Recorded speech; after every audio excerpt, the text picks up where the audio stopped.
Fala pessoal, Janser aqui. No vídeo de hoje é um vídeo onde a gente vai trabalhar aqui um pouco agora da estrutura, né, ali da nossa aplicação. A gente vai estar criando aqui aquela parte de controle da lista, né, a parte superior ali, onde a gente tem um select, a gente tem ali um input range, né, a gente tem um botão ali para criação de novos produtos e fazer também a listagem, né, desses dados que a gente tem, que vai vir da API, né, essa API, esse back-end, ele foi criado, né, nas aulas de Leandro, né, as aulas que tratam ali sobre o back-end, então a gente vai estar usando esse back-end para consumir esses dados e exibir esses dados aqui. Até então a gente vai trabalhar só de estrutura, né, fluxo aqui das coisas, a gente não vai trabalhar tanto, na verdade a gente não vai trabalhar com estilo nessa aula. A gente só vai colocar ali as coisas em tela, né? Mostrar como é que é feita essa comunicação, como é que a gente trata o evento, né? O evento de alguma coisa acontecendo ali nas nossos componentes e prosseguindo aí com a busca desses dados e exibição desses dados na tela, beleza? Então, bora vir aqui já pro nosso código, né? Aqui está o nosso back-end, né? Como foi feito ali na aula passada, que a gente terminou a criação aqui dessa parte do layout. E agora a gente vai estar criando aqui, né? Já dentro da tela aqui da página de produtos. Então, aqui no código, na verdade aqui no XDict, né? A gente pode ver que essa parte superior, que é onde a gente vai estar criando essa estrutura, né? Nós temos aqui basicamente um select, né? O input do tipo select. Aqui a gente tem um input do tipo range. E aqui a gente tem um botão. Opa! Aqui a gente tem um botão, né? Então a gente vai estar criando isso aqui.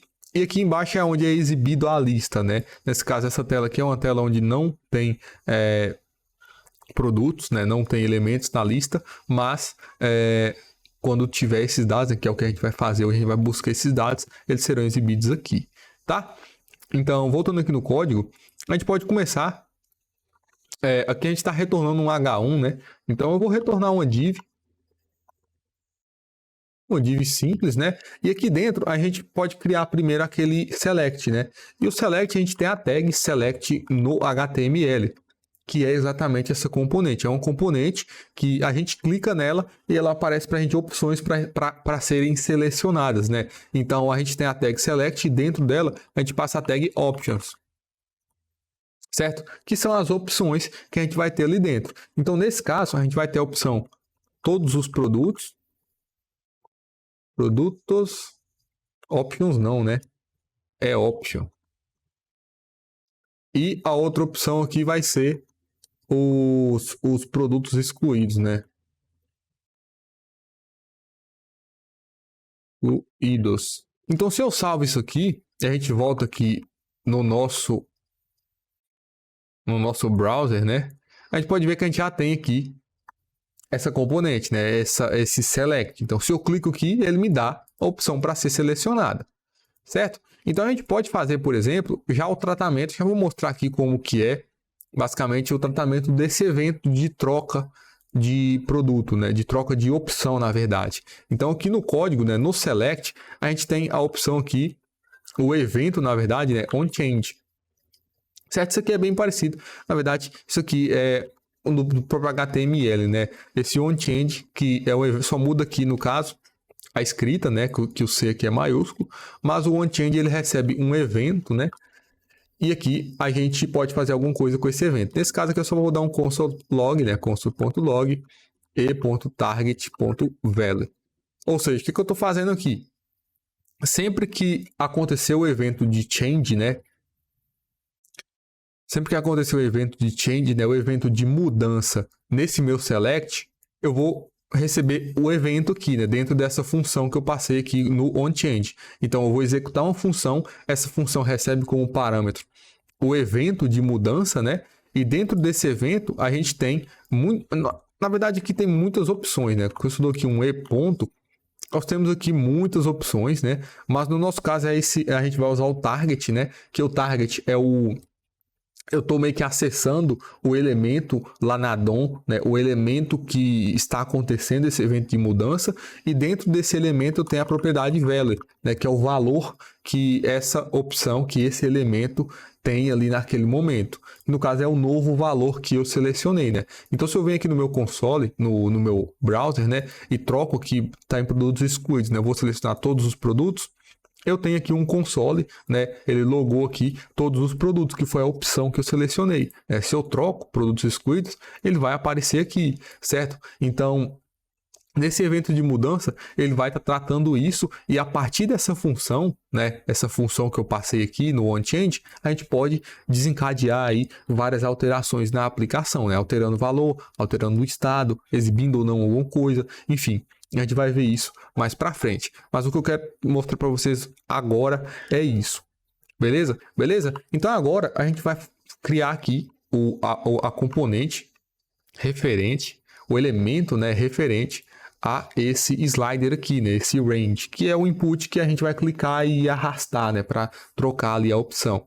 Então, esse elemento aqui no HTML, ele é a gente usa a tag input, tá? Então, aqui a gente vai ter a tag input e essa tag input ela vai ter um tipo, né, um type. Esse type vai ser range, né? A gente tem várias opções aqui, na verdade, type range. Tá? Se eu salvo isso aqui,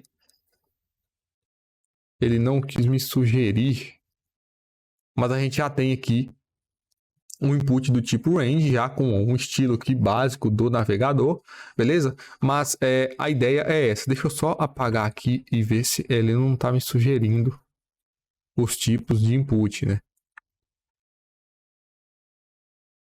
Mas se a gente pressiona Ctrl e clica aqui em Type, ele vai abrir aqui a tipagem disso aqui, né?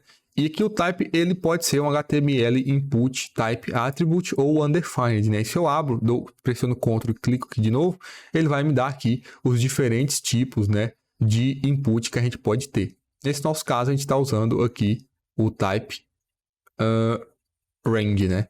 Mas enfim, tem várias opções aqui para a gente estar usando. Certo? Então, com o type range, a gente pode passar outras propriedades aqui, como o valor mínimo e o valor máximo. Tá? Esse valor a gente pode passar aqui como string, então eu vou passar que o valor mínimo é 0 e o valor máximo é 1. Tá? Então, se eu faço esse 1 não, né? 100. Se eu faço esse salvo, aqui o visual não vai mudar nada, né? Só que a gente pode fazer o seguinte, a gente pode usar aqui outro evento, né? Passar aqui um outro evento, que é o evento de onChange também. Ou seja, quando esse elemento mudar, né? Quando algum valor dele mudar, eu vou disparar uma função. E é igual no select lá de cima, né? Essa função recebe um evento e que eu vou dar um console log e.target.value. Pelos mesmos motivos que a gente fez isso lá no select lá de cima, tá? Então, quando a gente faz isso aqui e eu troco e eu arrasto aqui, né, altero o valor, a gente pode ver que no meu console aqui ele já começa a printar muitos valores, né? Se eu trago tudo para a esquerda, ele vai ficar em 0, né? Se eu trago tudo para a direita, ele vai ficar em 100. Então, a gente tem esse evento que vai disparando aí, de acordo a gente altera aqui o valor desse input. Certo? Então, o que a gente pode fazer? Aqui a gente pode começar a brincar com o React, tá? Então, o que eu vou fazer aqui? Eu vou colocar aqui uma tag span, tá? Essa tag span é basicamente para exibir um texto, né? E eu vou passar aqui, por exemplo, o texto 0. Tá? Salvo, ali vai ter o valor 0. Se eu troco aqui o valor do input, o 0 continua ali, né? Ele não vai alterar. E para ele alterar, a gente tem que trabalhar com o estado, né? Com o state. Então aqui o state é uma coisa que no React a gente usa de monte, né? A gente controla esse estado e altera ele ali de acordo a gente precisa, né, para fazer a aplicação ali funcionar. Então nesse caso aqui, o que eu vou fazer? Eu preciso de um estado para controlar esse valor que vai ser exibido. Então eu vou criar aqui em cima, né, antes de retornar, né, no React a gente faz isso aqui. Antes de retornar, eu vou ter aqui, eu vou fazer o uso, na verdade, né, do hook useState. Então, a notação é essa aqui, ó, useState, importa do React. Ele recebe um valor inicial, eu posso passar aqui 0, por exemplo, e ele retorna para a gente dois elementos, né? No caso aqui, eu vou chamar isso aqui de value, pode ser value e set value. Ou seja, o que é esse value? Esse value é o valor atual, né? O nome aqui já está bem sugestivo. O value é o valor atual desse estado. E esse setValue é uma função que a gente usa para definir um novo valor para essa variável e para esse estado que a gente tem. Então, nesse caso aqui, o state ele é numérico, né? Ele começa com 0 e pode receber outros valores numéricos, mas a gente pode também ter aqui, por exemplo, um string, uma lista, um objeto. Dentro do state, a gente pode estar trabalhando com esses diferentes tipos de dados, tá? Então, o value, o que eu vou fazer? O value eu vou exibir ele aqui no meu JSX, né? No meu elemento aqui, no caso do meu span, né? Porque como a gente falou nas aulas anteriores do JSX, né? O JSX é a junção do JavaScript com o elemento, né? Com o HTML aqui, com os elementos visuais. Então, nenhuma função, né? Nenhuma componente, eu posso fazer o uso aqui de JavaScript e retornar esses valores, essas variáveis do JavaScript dentro do HTML, né? Dentro da parte visual. Então, essa variável value, eu vou renderizar ela aqui dentro desse meu span. E para a gente fazer isso é bem simples, né? A gente só passa aqui chaves, né? Dentro aqui do span e passa o nome da variável, né? Value. Se eu salvo isso aqui e volto ali, o valor continua 0, né? Porque não muda. Se eu vir aqui no meu useState e passar 1, né? Ele inicia com o valor 1 e a gente olha aqui no browser, né? Ele está aqui com o valor 1. Então, a gente agora já começou a fazer sentido, né? Do que a gente vai estar fazendo. Que basicamente o quê? De acordo eu mudar o meu input, né? O meu range ali que eu deslizar, eu vou setar um novo valor no meu useState. E aí, quando eu setar esse novo valor, eu vou atualizar o valor dessa variável, né? E atualizando o valor dessa variável, essa mudança vai ser exibida em tela, tá? Então, para quem já tem alguma experiência aí com a programação, você pode estar se perguntando o porquê da gente não fazer isso usando variáveis comuns, né? Um let, né? Fazendo a declaração aqui da variável usando let, né? Tipo um let value recebe 0, e aí eu vou alterando o valor dessa variável de acordo, eu vou fazendo aqui, reatribuindo, né, esse valor nessa variável de acordo o onChange que for mudando. Isso que não funciona, porque no React a gente tem que ter uma forma de indicar para a componente, né, ou na verdade para o browser, quando ele deve ou não recarregar algo. E esse recarregar algo é recarregar de forma visual, né? Tipo, tirar alguma coisa da tela e colocar uma coisa nova, atualizar um elemento, né? Atualizar algo visualmente. E aí, se a gente só reatribui o valor na variável, ele não entende que é para recarregar, né, renderizar novamente aquele elemento ali na tela. Então, por isso que a gente usa o useState, porque esse useState, sempre que eu uso essa variável aqui, setValue, ele vai recarregar toda essa componente. Ele vai tirar a que está na tela e colocar uma nova, né, com os valores atualizados. Então, isso é o benefício, né, da gente estar trabalhando com state, mas pode também se tornar um problema se a gente usa isso aqui de forma...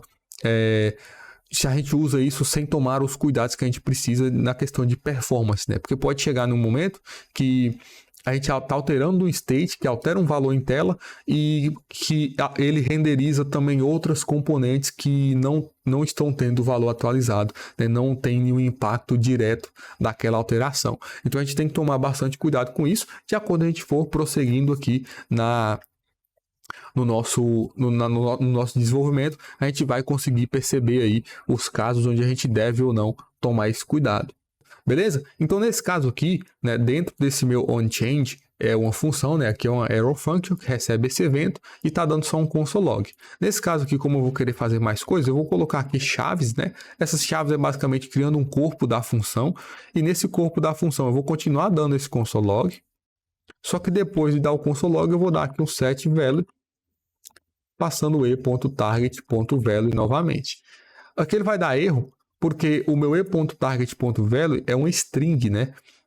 De acordo, eu vou alterando ali, ele vai alterando esse valor mínimo e máximo na forma de string. E só que o meu useState ele é numérico, tá? Então eu vou usar aqui o parseInt, dessa forma aqui, que esse parseInt é basicamente um método aqui do JavaScript que vai converter uma string em um número, né? Em um inteiro. Então, nesse caso aqui, é um bom caso de uso, onde eu recebo um string, né? O e.target.value, e preciso de converter ele para um inteiro. E nesse caso aqui, justamente por causa da tipagem, né, que o TypeScript está trazendo aqui para a gente. Beleza? Então, quando eu salvo isso aqui, e a gente vem aqui no nosso browser, né, se eu altero o valor aqui do range, ele já altera o que está sendo exibido aqui, né, o valor que o range está, tipo assim, o range está no valor 36, né? Eu sei disso porque eu estou printando aqui esse valor em tela, tá? Então, essa é uma forma de a gente trabalhando com o state, né? De estar fazendo um controle do estado de algo visualmente através aqui do nosso código, tá certo? E aí, além disso, outro elemento que a gente tem, que a gente vai ter que criar é o botão, né? E o botão ele é o mais simples de todos, né? A gente tem aqui a tag button, né, no HTML, e esse botão ele é uma tag que abre e fecha, né? E entre essa tag a gente vai passar aqui o título, né? O texto que vai ser exibido lá no botão. E nesse caso aqui vai ser novo produto. Tá? Então se eu salvo isso aqui, vai ter aqui um botão novo produto. Nesse botão ele é clicável, só que a gente tem que definir um evento nele também, né? E esse evento aqui nesse caso não é mais o onChange, nesse caso é o onClick. Quando eu clicar no botão, ele vai disparar essa função. Nesse caso aqui, como não interessa para a gente o evento que é emitido ao clicar, e sim a ação de clicar, né? Quando eu clico, eu executo uma função. Não me interessa o evento aqui do HTML, né? Então eu não preciso receber um evento aqui porque eu não vou usar, né? Então eu só vou passar aqui uma função que dá um console log button pressed, só para a gente ver aqui que ele está pegando esse evento de botão pressionado, né? A gente pode ver aqui no console, né, no log, que de acordo eu vou pressionando, ele vai logando aqui button pressed. Beleza? Então, feito isso, a gente meio que já tem aqui os 3 elementos principais que a gente vai ter aqui nesse topo dessa lista, né? Nessa parte aqui de controle da lista. E com isso aqui, o que a gente pode fazer? Nesse caso aqui, eu não vou querer prosseguir muito na consequência que a gente vai ter de alteração de cada um desses valores. Nesse caso aqui, agora o que eu quero trazer para vocês é a comunicação com o back-end, né? Para a gente buscar esses dados que estão lá no back-end que Leandro criou, né? E exibir eles aqui na tela da forma mais crua possível, só para a gente estabelecer, na verdade, a comunicação. Tá? E essa comunicação, a gente vai fazer ela aqui usando o Axios, tá? Então eu vou pesquisar aqui Axios no NPM mesmo, Axios no NPM mesmo, e aqui na página do Axios, né, a gente pode ver que ele é um cliente, né, para o browser ou para o Node.js e baseado em HTTP, né, então, tipo assim, é um pacote extremamente popular, tem 34 milhões de downloads semanais, então é um pacote muito usado em praticamente todos os projetos que a gente vê aí. Enfim, é muito popular, é muito usado. Aqui tem um tutorial de instalação e de uso, mas nesse caso aqui eu só quero apresentar para vocês essa documentação que tem aqui, né? Tem o site oficial deles também. Se a gente abre aqui o GitHub deles, a gente pode clicar aqui, ó, vou voltar aqui. Na direita aqui nós temos aqui, né? axios-http.com, que é o site, né? A documentação deles, onde vai ter também tudo, né, tudo passo a passo, enfim, como usa, porque cada funcionalidade que o Axios tem, tá? No nosso caso, a gente vai usar aqui já dentro do código, né? Eu não vou apresentar tanta documentação agora, mas nesse caso aqui, o que a gente vai ter? A gente tem que instalar primeiro, né, o Axios, e para instalar, você vem no terminal, o terminal tem que estar aberto aqui na pasta raiz aqui do projeto, né? Nesse meu caso, está no disco D, mestres da web, na pasta rec, eu tenho a pasta app e eu tenho a pasta minicurso-react.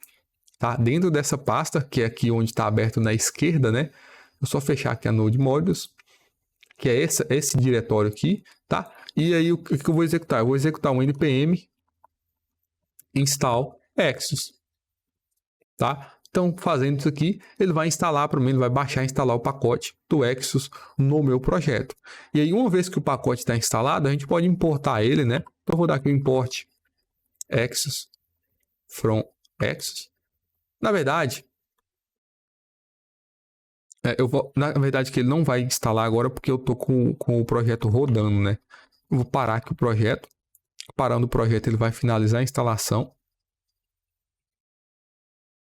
Vou aguardar aqui, né? Isso, ele instalou. E aí, depois que instala, eu vou rodar aqui de novo o npm start. Tá? Ele vai rodar aqui. Aqui, na verdade, eu estou importando o Exos aqui, mas a gente vai fazer uma organização aqui um pouco melhor dessa configuração do Exos, que é basicamente a configuração do Exos, a gente pode considerar como um serviço, né?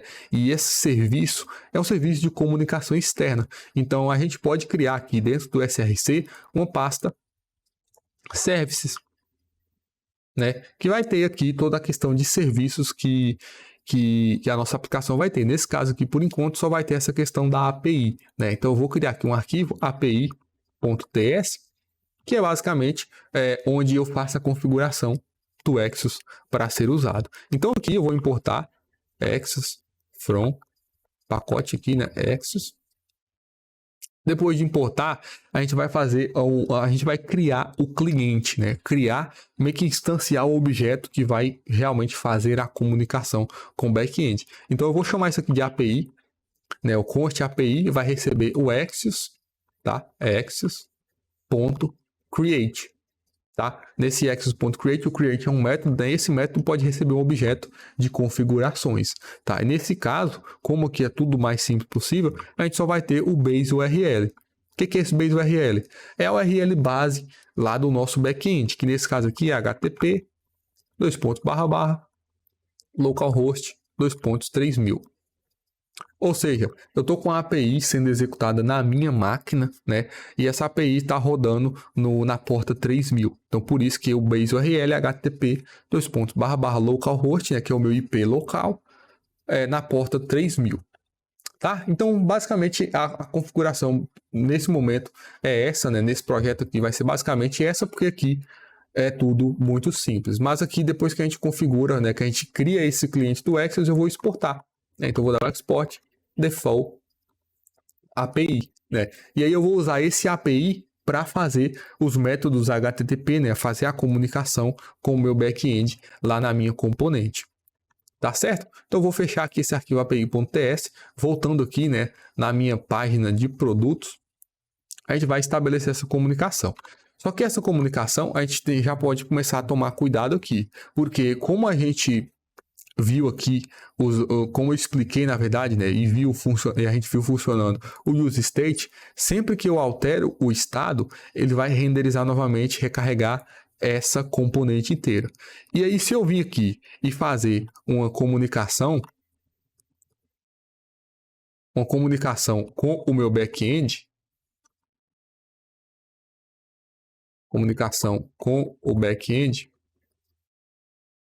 ou seja, sempre que eu alterar o meu estado, essa função, essa componente, ela vai ser recarregada e eu vou fazer outra requisição para o back-end sem precisar, né? Então a gente tem que já começar a tomar cuidado em questão a isso. E se a gente, para provar que isso aqui vai acontecer, eu vou dar um console log aqui.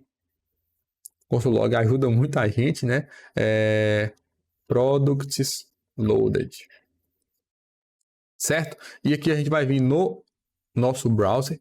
E aqui o que eu vou fazer? Deixa eu só atualizar a página aqui, que ele está com esses erros por conta do comunicação que fechou. O que aconteceu? Ah, tá. Ele está reclamando aqui no meu terminal porque já tem uma aplicação rodando na porta 3000, que é o meu back-end, e aqui ele vai rodar na porta 3001, né? Porque a 3000 já está sendo usada pelo back-end, tá? Recarreguei aqui, vou abrir o nosso console, né? E aqui eu já tenho 2 logs de products loaded. Então, se eu alterar esse valor aqui, de mexer no meu range, a gente vai ter mais logs de products loaded. Ou seja, isso aqui seria várias requisições que ele ia estar fazendo para o meu back-end, porque eu estou recarregando a componente, estou alterando o estado aqui dessa minha componente. Enfim, ele vai, né, fazer requisições aí quando não precisa, né, quando não deve. E aí, para controlar isso, nesse caso aqui, a gente vai estar usando outro hook, né? E esse hook, né, nós já usamos aqui o useState, a gente tem aqui também o useEffect. E o que é esse useEffect? Ele é o hook, né? O nome dele já diz bastante sobre ele, que é um hook para fazer o controle de efeitos, né? Só que nesse caso, não é bem um efeito visual, né? É um efeito mais de lógica aqui, da componente de lógica aqui do nosso projeto. E esse primeiro parâmetro dele é uma função que vai ser executada, tá? E essa função, ela pode depender de outros valores, ou de outras funções, enfim, ou de outras instâncias, né, de outros objetos, enfim, ele pode depender de outras coisas. E esse segundo parâmetro aqui é um array de dependências, tá? Então, se a minha função depende, por exemplo, da variável value, né, do meu state value, eu vou passar aqui no array de dependências a variável value. E aí, sempre que esse value mudar, essa minha primeira função ela vai ser executada novamente, porque a gente indicou aqui, né, que a minha função ela depende do meu value. E aí, sempre que o meu value alterar, que a variável value alterar, a função vai ser executada novamente para a gente ter certeza que os valores estão sempre atualizados, né? Então, quando a gente usa isso aqui para outras coisas, né? Que é nesse caso aqui, por exemplo, específico de uma comunicação com back-end, e eu quero fazer isso só uma vez, eu passo a rede de dependências vazio. Porque quando eu não tenho dependência nenhuma, eu sei que essa minha primeira função ela vai ser executada somente uma vez e fim, né? Não vai ser executada mais. Então, a gente faz o uso desse artifício aqui para estar fazendo, nesse caso aqui, por exemplo, uma busca de dados no back-end assim que a componente é carregada. Ou seja, assim que a minha componente, a minha tela de produtos for carregada, eu vou fazer uma requisição no meu back-end para buscar a minha lista de produtos e definir, já exibir na tela de primeira, tá? Então, a notação que vai ser essa, né? Eu não vou passar nada na rede de dependência e aqui dentro a gente vai fazer uma requisição. Só que essa requisição a gente já começa a entrar em outros lados aqui do JavaScript, que é a parte assíncrona, né? Porque a requisição, ela demora para acontecer, né? Ela não acontece de forma síncrona, né? Uma coisa vai acontecendo ali após a outra. E tem que aguardar por um tempo ali para que essa requisição retorne, né? E aí a gente tem o async await do JavaScript, que é basicamente isso, né? A gente define que uma função ela é assíncrona e aí dentro dela a gente consegue aguardar por algum resultado, né? E aí, aguardando por esse resultado, assim que ele retorna, a gente continua o processamento. Então, no UseEffect, na verdade, no JavaScript em si, né? Eu vou falar aqui um pouquinho do JavaScript, mesmo que não seja o foco. Eu tenho uma função, chamo ela de teste. Eu estou fazendo aqui esses exemplos com a arrow function, né? E, enfim, isso aqui poderia também ser feito com a anotação lá, usando o function em si. Mas aqui eu tenho a função teste, ela é o que uma arrow function comum, né? E a função assíncrona, né? Eu vou chamar aqui de teste 2, ela tem o async aqui antes no caso aqui da arrow function, né? Antes de eu passar aqui os parênteses, a flechinha e o corpo da requisição. Então, esse async que indica que uma função é assíncrona. E dentro dela, eu posso dar aqui um await, aguardar para que alguma coisa aconteça, tá? Então, a gente vai estar fazendo isso aqui no nosso UseEffect. Só que o problema é que essa primeira função do UseEffect, ela não pode ser assíncrona. Tá? Isso aqui a gente não pode fazer isso, porque vai dar alguns erros da própria forma que o React funciona, tá? Então, essa função aqui, ela não pode ser assíncrona. E aí a gente vai ter que declarar uma função assíncrona dentro dessa primeira função e logo em seguida executar ela, né? Meio que um workaround aí, meio que uma forma da gente passar por isso sem ter que fazer muita coisa. Então, dentro dessa primeira função, eu vou declarar uma função assíncrona, tá? Então, eu vou chamar aqui de getData, ela recebe async, uma função. E logo após eu declarar essa função, eu já vou executar, né? getData.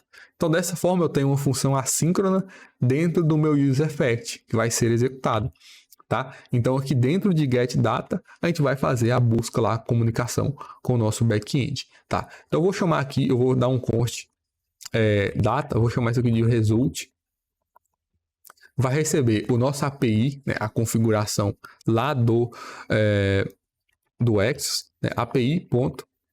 no caso aqui é API.get, né? Ou seja, esse get aqui é os métodos HTTP, né? Então, se a gente pesquisa aqui no Google sobre HTTP methods, ver o que ele me retorna aqui.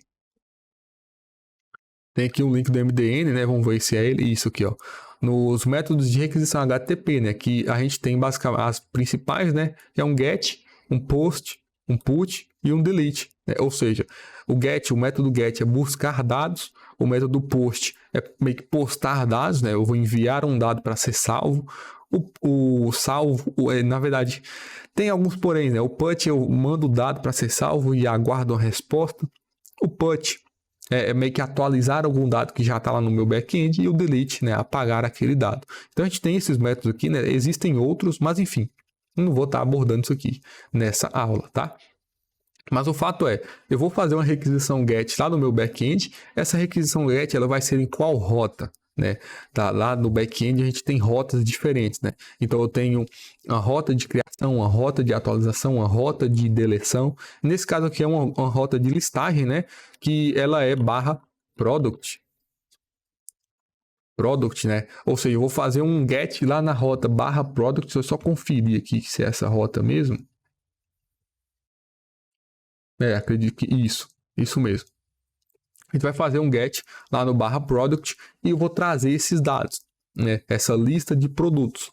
O back-end vai mandar para mim essa lista de produtos. E como isso aqui é assíncrono, né? Essa comunicação lá com o back-end é algo que demora, aqui antes eu vou dar um await.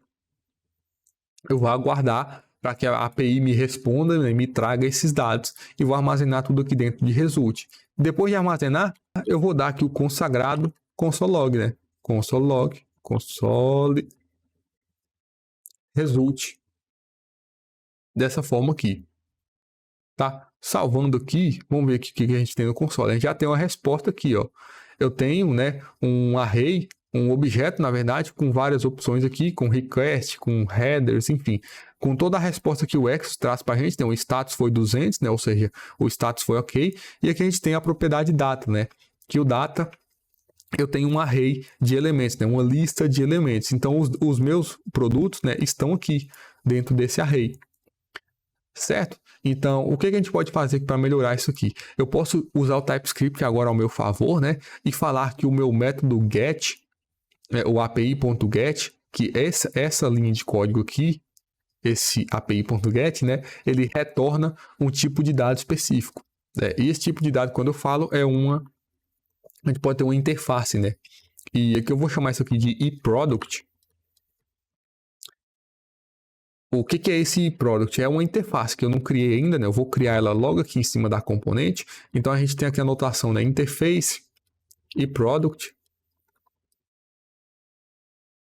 O que é essa interface, né? Ela é basicamente uma abstração. É algo que eu vou usar para descrever um objeto, né? Ou seja, aqui eu até digitei errado, né? eProduct. Eu vou descrever um produto e aí eu vou falar que um objeto é do tipo dessa interface, né? É desse tipo, e aí dentro aqui do ambiente de desenvolvimento a gente vai ter noção do que eu estou trabalhando, né? O que tem dentro daquele objeto, porque ele está tipado, né? Ele tem essa tipagem que descreve ele. Não é só um objeto JavaScript que a gente não sabe o que tem dentro, né? Quando a gente usa o TypeScript aqui com a interface, ele vai dar para a gente a possibilidade de descrever o que tem dentro daquele objeto. Então, aqui no api.get, a gente tem essa notação aqui a gente passa o sinalzinho de menor, maior, né? E passa uma interface, que é basicamente, eu vou falar que quando eu conseguir retornar esses dados serão do tipo eProduct.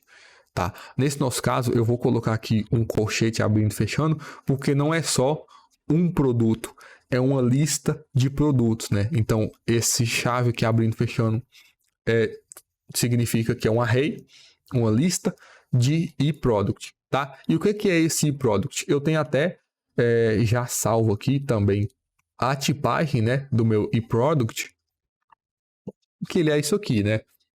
O meu eProduct, ele tem um ID, que é uma string, ele tem um nome, que é uma string, ele tem uma descrição, que é uma string, esse amount aqui, né, a quantidade de produtos que tem, é o número, o preço, né, o preço desse produto que é numérico também. Então, enfim, a gente consegue descrever realmente o objeto produto, falando qual propriedade que ele tem e o tipo daquela propriedade. Aqui eu estou falando string, número, mas o ID não, né? Mas a descrição ela pode ser um objeto com a propriedade type, que é um string, e sei lá, name, que também é um string. Enfim, a gente pode trabalhar aqui de diversas formas, né, e descrever objetos muito complexos usando o TypeScript. Isso aqui ajuda muito, contribui muito para quando a gente está desenvolvendo. Então, beleza. Feito isso aqui, né, feito isso aqui do eProduct, a tipagem do eProduct, eu sei que dentro de result, se a gente dar aqui um result, eu vou até armazenar isso aqui, ó, response, vai receber result.data. Ou seja, como eu falei aqui que o meu API.get ele vai retornar uma lista de produtos de iProduct, né? Esse i aqui é basicamente indicando que eu tenho uma interface, né? Que esse eProduct é uma interface de produto, tá? Só isso. Ou seja, dentro do, como eu falei, né, que o get retorna um eProduct, uma lista de product, dentro de result.data, se eu olhar aqui o tipo de response, né, se eu coloco o mouse aqui em cima de response, eu vejo que response ele é um array de eProduct, tá? Então isso aqui é muito interessante, muito bom, ajuda muito a gente e ajuda a gente a ter certeza aí dos tipos de dados que a gente está trabalhando. Então, o que eu vou fazer agora? Eu vou criar aqui um state, outro state, né? Eu vou chamar isso aqui de data, set data. Ele recebe o use state. Esse use state ele começa com um objeto vazio. Na verdade, ele é um array, né? Uma lista vazia. E a gente pode fazer essa tipagem também do use state. Então, eu posso falar aqui, da mesma forma que eu fiz no get, no use state aqui, eu posso passar com o sinal de menor maior e falar que esse meu use state, ele vai ter dentro dele o eProduct.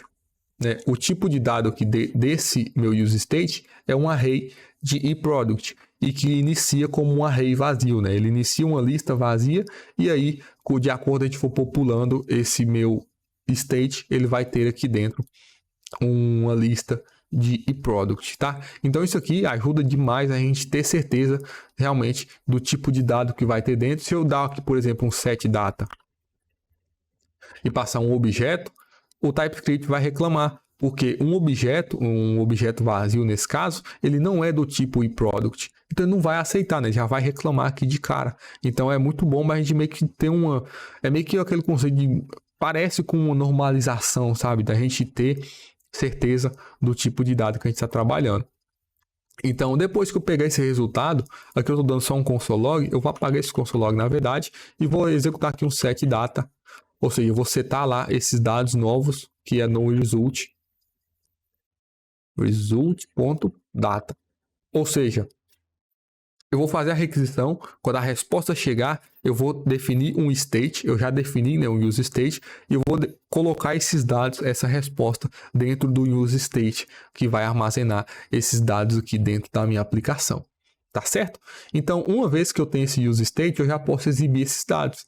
Tá? Então, primeiro, o que eu vou fazer? Eu vou colocar aqui um condicional, uma renderização condicional, tá? Isso aqui também é bem interessante. No JSX aí a gente pode fazer renderizações condicionais, que é o quê? Como o nome já diz, né? Se eu tiver algo, eu vou renderizar em tela algo. Se eu não tiver, eu renderizo outra coisa. Tá? Então, nesse caso aqui é o nosso data. Ou seja, o que eu vou fazer? Eu posso fazer uma verificação, né? Então, se data, como data é uma lista, né? Eu vou verificar se data.length, ou seja, se o tamanho desse meu array é maior do que 0, ou seja, se eu tiver algum produto, né? Algum produto ali dentro da minha lista, eu vou renderizar aqui, por exemplo, eu vou colocar aqui um H1 só para a gente vê aqui um H1 escrito temos produtos. E se não, ou seja, se a minha lista estiver vazia, eu vou renderizar aqui outro H1 escrito nenhum produto. Tá certo? Então, se eu salvo isso aqui, ele está dando um erro. em algum lugar? Ou não? Tá reclamando aqui. Eu acho que a minha IDE que tá bugada. Vou só testar aqui. Ele tá escrevendo aqui temos produtos. A minha ideia aqui tá reclamando de erro aqui em components, mas não tem nada errado aqui. Eu vou só recarregar ela aqui. Reload, Windows, né? Recarregar o VS Code, só para a gente ter certeza que não tá tendo esses erros. Vou vir aqui no meu browser e atualizar também, tá? Beleza, tudo certo. Para quem ficou em dúvida aí, eu pressionei Ctrl Shift P, ele abriu esse painel aqui e eu digitei aqui Reload, né? E ele já me deu aqui a opção Reload Window, tá? De vez em quando eu acabo usando isso aqui até bastante. Mas enfim, o que eu estou fazendo aqui? Se eu tenho o produto, né? Se o data.length é maior do que 0, eu estou retornando esse H1. Temos produtos. Se não, eu estou retornando aqui outro H1 com escrito nenhum produto. E se a gente vem aqui no meu browser e atualiza, a gente pode ver que vai estar escrito aqui primeiro nenhum produto e rapidinho ele vai aparecer temos produtos, que é o tempo dele fazer a requisição lá no back-end. Então se eu atualizo, ó, pode ver que é muito rápido. Eu só abri aqui a parte de network daqui do Developer Tools e aqui a gente consegue deixar a internet mais lenta. E aí, com isso, a gente vai conseguir. Aqui, ó, tá escrito aqui no throttling, né? Nessa opção aqui do DevTools, eu vou clicar e colocar um slow 3G, ou seja, uma internet lenta, né? Com isso aqui, eu atualizo a página. Nenhum produto. Depois de um tempo, apareceu que temos produtos. Demorou para recarregar, para atualizar, né? Porque a internet ficou lenta, né? Então demorou para atualizar. Depois que atualizou, demorou para fazer a requisição, tá? A gente consegue até ver aqui, ó, que essa requisição, cadê aqui, ó, product, ela demorou 4 segundos para ser feita. Enfim, a gente pode ver detalhes aqui, né? Localhost 3000 barra product, ela retornou esse array de produtos, né? Enfim, a gente consegue ver bastante coisa aqui no DevTools, é bem interessante. Mas voltando aqui para o foco da aula, a gente já consegue perceber quando tem dado, quando não tem, e dependendo se tem ou não, a gente consegue renderizar alguma coisa na tela. Então, o que a gente vai fazer aqui agora é só que já é finalizando aqui a aula, né? Que é, se eu tiver produto, eu vou renderizar essa lista de produtos, tá? Então, aqui ao invés de retornar um H1, eu vou fazer melhor. Eu vou fazer um map, ou seja, eu tenho uma lista de data, né? Uma lista de data aqui de produtos, né? Nesse caso, como a gente já está tipando aqui, né? Eu tenho uma lista de produtos e aí eu vou pegar essa lista de produtos e vou mapear ela, né? Usar o método map do JavaScript. Eu vou pegar essa lista e transformar ela em outra coisa. Que coisa é essa? Vai ser, ao invés de ser uma lista de objetos, uma lista de produtos, eu vou transformar em uma lista de elementos HTML. Certo? Então aqui eu passei chaves, né, abrindo e fechando, para a gente meio que ter aqui um bloco de um corpo de uma função para trabalhar. E aqui dentro eu vou até dar um enter aqui. Na verdade, deixa eu só quebrar isso aqui melhor. Não, na verdade, pode ser isso aqui. Eu vou deixar a interrogação aqui, o corpo e esses dois pontos. Quando eu salvar, ele vai organizar tudo de novo, né? Mas nem o corpo dessa função, o que eu vou fazer? Eu vou dar um data.map. Aqui não vai? Eu já consigo fazer isso. Eu não preciso das chaves abrindo e fechando, né? Do corpo da função. Eu já posso passar aqui direto. Ou seja, se eu tiver uma lista de produtos, eu vou pegar essa lista e mapear ela. Data.map. E aqui a gente vai ter cada elemento, né? Eu vou chamar isso aqui de product. E a gente pode até melhorar, né, a semântica aqui desse nosso código, tá? Eu vou fazer isso aqui logo após a gente finalizar isso aqui. Mas o que eu estou fazendo? Eu estou pegando o meu array de produtos e mapeando, né? E aqui eu defino uma função, falando mais aqui um pouco do JavaScript, a gente define uma função que vai ser executada para cada elemento da lista. Ou seja, cada elemento da lista eu estou chamando aqui de product, né? Que faz sentido, que é uma lista de produtos, cada elemento vai ser um produto. Então eu estou chamando aqui de produto e aqui nessa função que vai ser executada, eu vou retornar um elemento, ou seja, eu vou chamar aqui de, sei lá, um H2, um H3, enfim, um H2 pode ser. Um H2 e dentro desse H2 eu vou colocar aqui chaves porque eu quero pegar alguma coisa que está dentro de product. Se a gente bota o mouse aqui em cima, a gente pode ver que product é uma lista, na verdade é um produto, né? É um objeto iProduct. Ou seja, se eu digito aqui product, ponto, a gente já tem aqui a tipagem que a gente definiu aqui na nossa interface. Tá? Então eu sei que aqui dentro tem um ID, amount, brand, descrição, name, enfim, várias coisas eu vou usar aqui o nome, tá? Então eu vou mapear a minha lista de produtos e aí para cada produto, né, essa função aqui que está selecionada, ela vai ser executada para cada produto. Então para cada execução que ela tiver, eu vou pegar esse produto e vou retornar um elemento H2 e dentro desse elemento vai estar o nome desse produto, tá? Então se eu salvo isso aqui, a gente volta aqui no browser, aqui tá lento, né? Ou não. Eu só tirar isso, ó, ele já atualizou e aqui ele renderizou para mim, né? Teclado, notebook, monitor e monitor 2, que são os elementos que a gente tem que a gente está trazendo lá do back-end, tá? Então, eu só vou mudar aqui, ao invés de data, eu vou chamar isso aqui de products list. E ao invés de set data, vai ser set products list, tá? Então, só vou renomear aqui, ao invés de ser o que era set data antes, agora é set products list, para ficar mais semântico, né, o nosso código. E ao invés de data, agora é products list, tá? Então, se o products list.lang for maior que 0, ou seja, aqui já está mais claro, né, o que eu quero dizer com esse código. Não é só data.lang, a gente meio que fica sem saber o que é data. Agora, nesse caso aqui, é uma lista de produtos. Se ela for maior que 0, é uma lista de produtos. Se ela for maior que 0, a gente está pegando a lista de produtos e mapeando para cada produto, eu pego o nome, né, e retorno. Certo? Então, salvando aqui, a gente já tem aqui esses valores atualizados, né? Enfim, a gente fez bastante coisa hoje, já criou bastante componente, né? Entendeu bastante aqui do fluxo do React.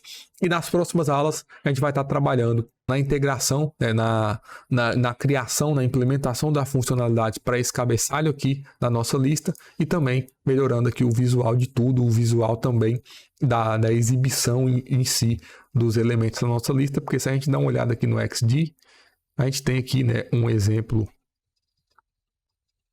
de lista, né, com a listagem.